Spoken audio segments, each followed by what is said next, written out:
So in the point of vibrating diatomic molecule, you can consider an example of HCl molecule. HCl molecule contains two atoms, one is hydrogen and second is Cl. Cl is more electronegative than hydrogen, that's why this molecule generates a dipole in the molecule. That's why HCl molecule shows a dipole moment. As we know, the internuclear distance between the atoms in the molecule is fixed, and this internuclear distance is dependent on attractive force and repulsive force. The attractive force is due to the nucleus of one atom and electrons of another atom. Similarly, there is a repulsive type of force. The repulsive force which is present in between nuclei of different atoms or in between electrons of different atoms. When attractive force and repulsive forces they are balanced, then the molecule is stable at a particular bond distance or bond length or internuclear distance. So to understand this, you can consider a diatomic molecule HCl. Suppose out of HCl molecule,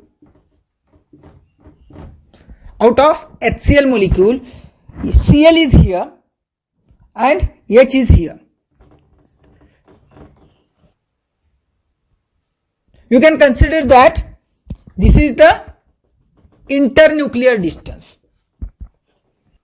At the initial stage, molecule is stable because attractive forces and repulsive forces are balanced with each other, and the distance between these two atoms is nothing but the internuclear distance.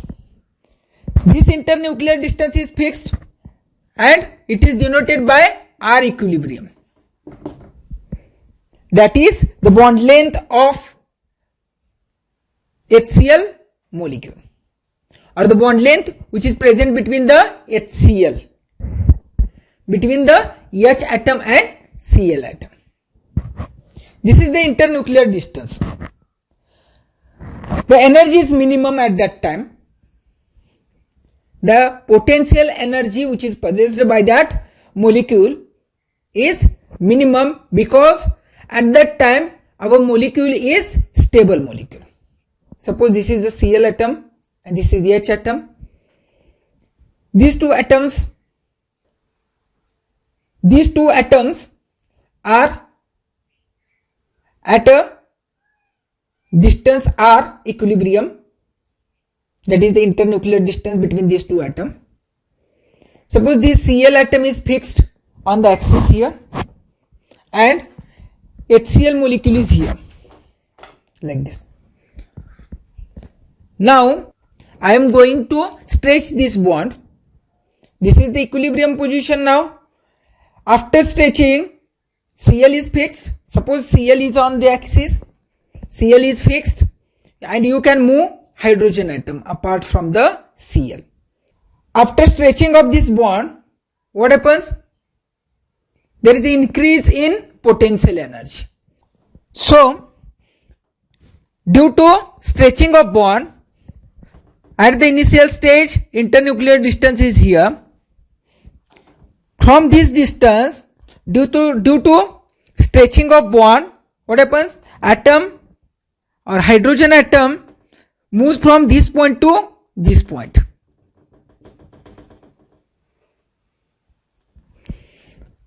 Due to increasing bond length or internuclear distance. Due to stretching of bond or due to increasing internuclear distance, what happens? The potential energy of that molecule increases. Due to increasing potential energy, I have already shown here, this is the graph of potential energy against internuclear distance. As potential energy increases with increasing the internuclear distance, this molecule, this atom moves from this to this point. This is due to stretching.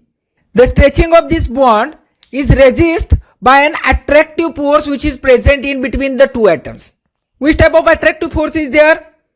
The attractive force which is present in the molecule due to interactions of nucleus of one atom and electrons of another atom.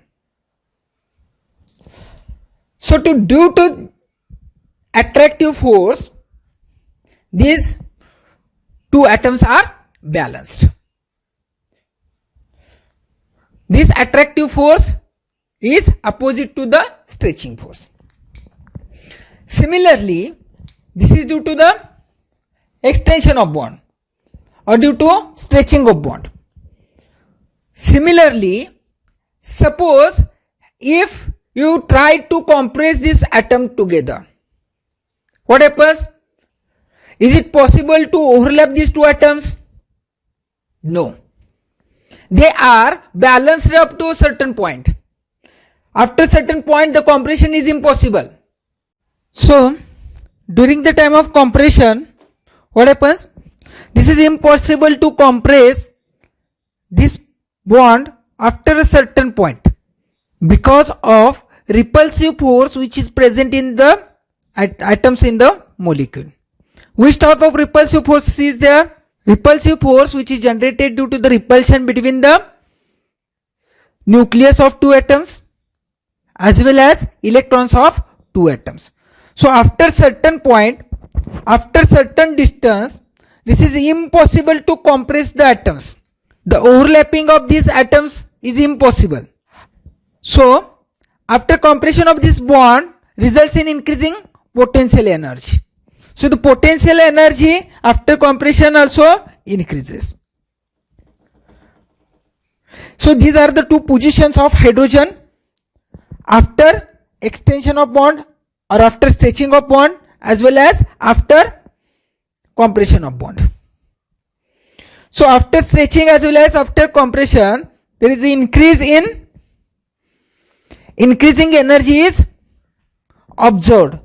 Increasing potential energy is observed in the molecule. This type of nature or this type of curve is observed in the diatomic molecules. So the vibrating diatomic molecules behaves like a simple harmonic motion. Suppose if you consider a spring, one end is attached to a rigid support and second is attached to atom, and if this spring is stretched or compressed, the stretching or compression of the string which results in the simple harmonic motion. So our diatomic molecule behaves like simple harmonic motion. So to understand the simple harmonic motions in the molecule, you must know the Hooke's law. According to the Hooke's law, the force which is applied on the atoms is directly proportional to the displacement of that atom. That means, suppose these are the two atoms. If force is applied,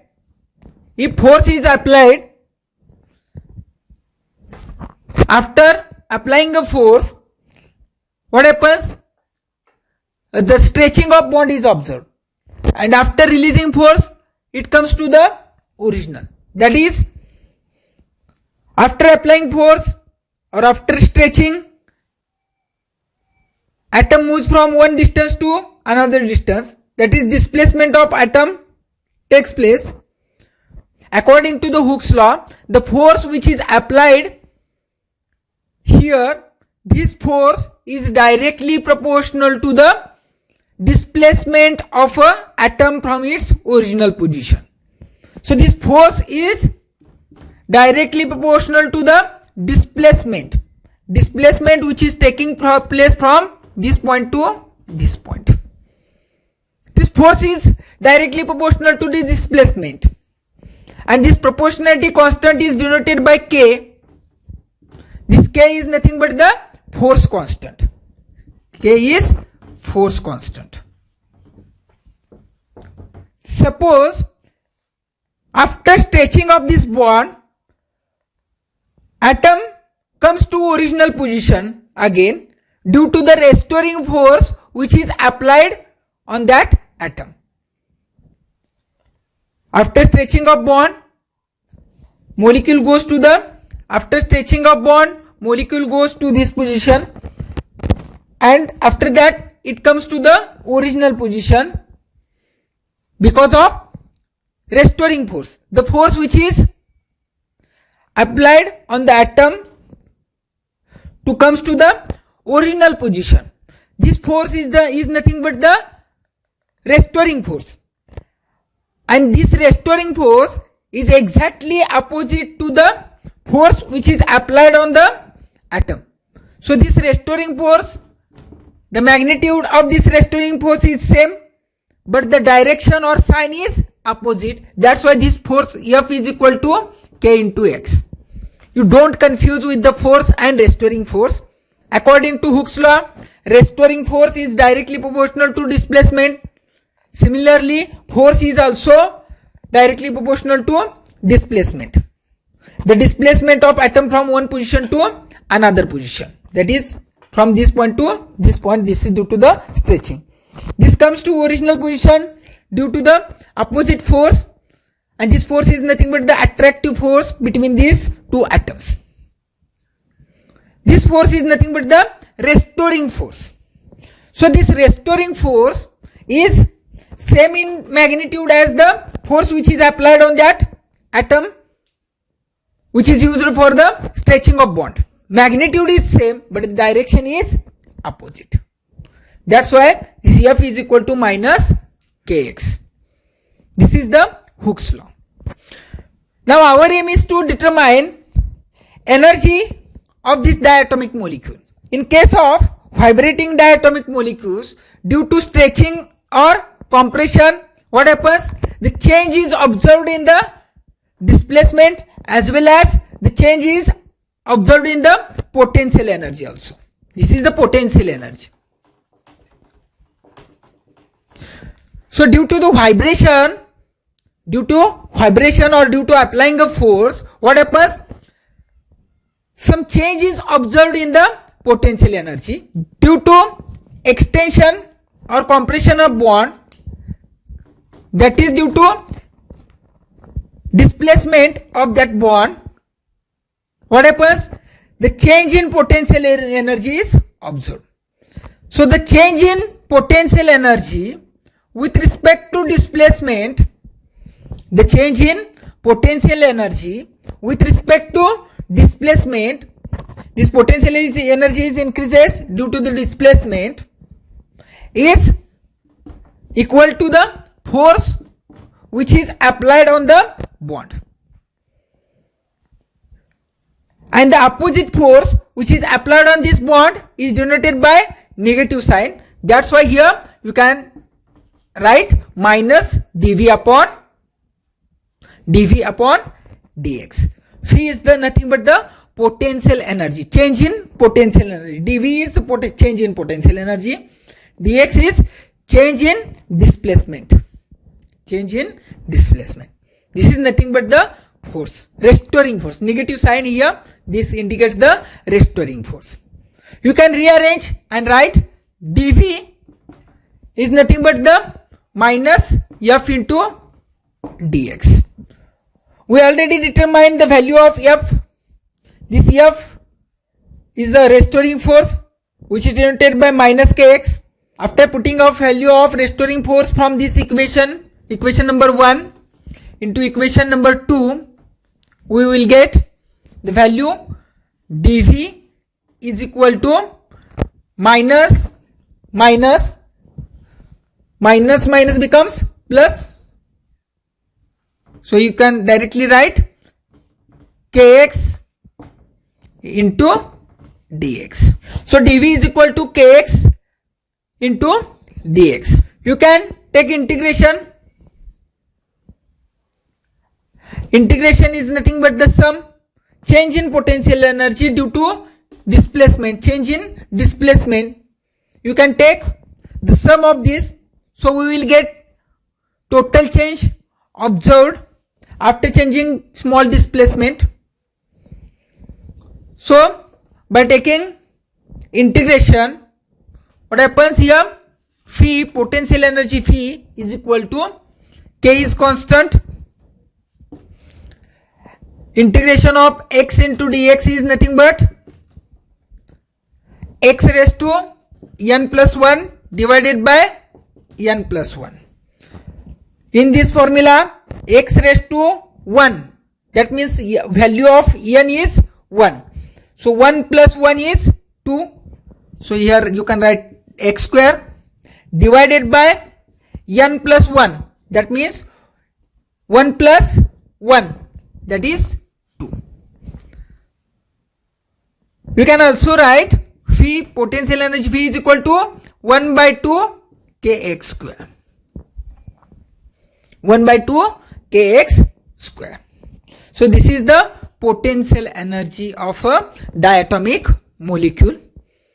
Sometimes in our book this is given as a energy, because energy of diatomic molecule is only dependent on the potential energy, only dependent on the change in potential energy. That's why in some book, instead of potential energy, they have given directly value of energy. E is equal to 1 by 2 kx square. Now we know the value of potential energy is equal to 1 by 2. According to the classical mechanics as well as quantum mechanics, the total energy is the combination of kinetic energy plus potential energy. Kinetic energy is equal to 1 by 2 mv square. Multiply and divide by m. So we will get 1 upon 2 into m square upon phi square divided by m. M mass into velocity is nothing but the momentum which is denoted by p. So m square v square is nothing but the p square. So you can write here p square upon 2m is nothing but kinetic energy. We already determined the value of potential energy. So by applying simple harmonic motion, that is by applying quantum chemistry, we have determined the value of potential energy. Put the values of kinetic energy and potential energy in total energy. So total energy is the combination of p square upon 2m plus 1 by 2 kx square. This is according to quantum chemistry. Similarly, according to the classical mechanics, this total energy is equal to p square upon 2m plus 1 by 2 m omega square x square, where this omega is nothing but the angular velocity. So by comparing equation 3 and 4, we will get the value of k. This force constant k is equal to m omega square. Omega is the angular velocity. This is also nothing but the mass into omega means 2 pi nu square. So this is equal to k is equal to m into 4 pi square into nu square. So you can replace mass with the reduced mass, and after replacing it, you can write k is equal to 4 pi square nu square into mu. So the force constant is equal to 4 pi square nu square into mu. This is the value of force constant k. This force constant k is dependent on strength of bond between the atoms. This is also dependent on the reduced mass, as well as it is dependent on the frequency, and this frequency is dependent on, or the frequency of oscillation is dependent on, the strength of bond. Greater the strength, greater will be the frequency which is required for the oscillations. You can determine the frequency of oscillation. For that, you can rearrange this equation and try to calculate the frequency of oscillation. nu square is equal to k upon 4 pi square into nu. So nu is equal to 1 upon 2 pi into under square root of k upon mu. This mu is nothing but the reduced mass, k is the force constant, and v is the frequency of oscillation, which is determined from the simple harmonic oscillator. If we knows the value of frequency and reduced mass, determination of force constant value is possible. The determination of force constant is possible by determining the frequency of oscillation as well as reduced mass of a molecule. Or if we knows the value of force constant and reduced mass, determination of frequency of oscillation is possible. The problems based on the frequency, force constant and reduced mass we will learn in the next part.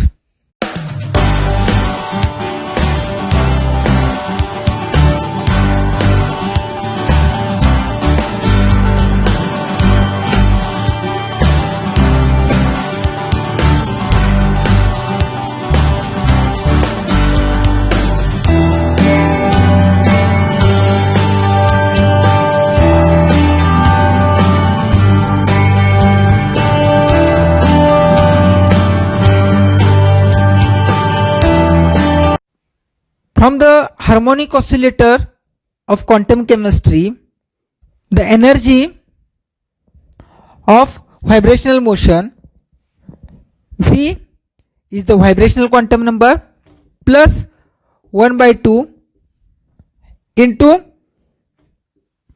h nu. Nu is the frequency of oscillation. As we know, the frequency is nothing but c upon lambda, that is velocity of light divided by wavelength. This also can be written as c into nu bar. Nu bar means wave number, that frequency in the form of wave number.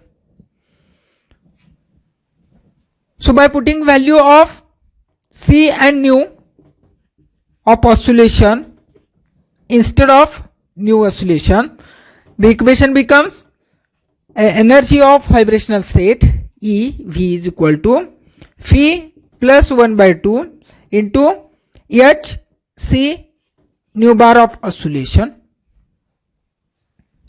Nu bar of oscillation. This energy is in the form of, this energy is the form of joule.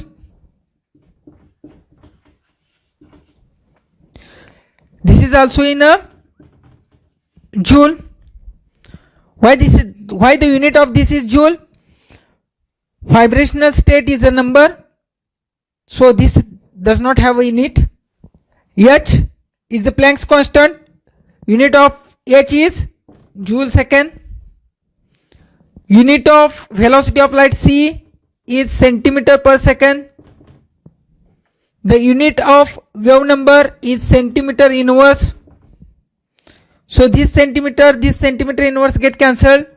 Second per second get cancelled. Remaining is joule. So the unit of this equation is joule. The energy is given in the joule. If you have considered energy in the form of a centimeter inverse, then you can divide this equation with the Hc. So after dividing this equation EV with the Hc, we will get value or the energy in the form of a centimeter inverse, and the equation becomes V plus 1 by 2 into nu bar of oscillation. Now This energy is in the form of a centimeter inverse. Now we know the value of energy in the form of joule, energy in the form of centimeter inverse.